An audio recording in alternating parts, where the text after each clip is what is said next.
శ్రీమాత్రే నమః. దేవుడు ప్రతి చోట ఉండలేక అమ్మని సృష్టించాడు అని అంటారు.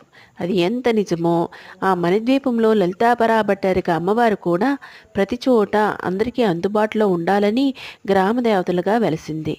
గ్రామదేవతలు అంటే ఎవరో కాదండి, ఆ మణిద్వీపంలో కొలువుతీరి ఉన్న ఆ సింహాసనేశ్వరిలో అంశలు. కాబట్టి ప్రతి అమ్మవారిని మనం ఒకే రీతిగా కొలవాలి, ప్రార్థించాలి.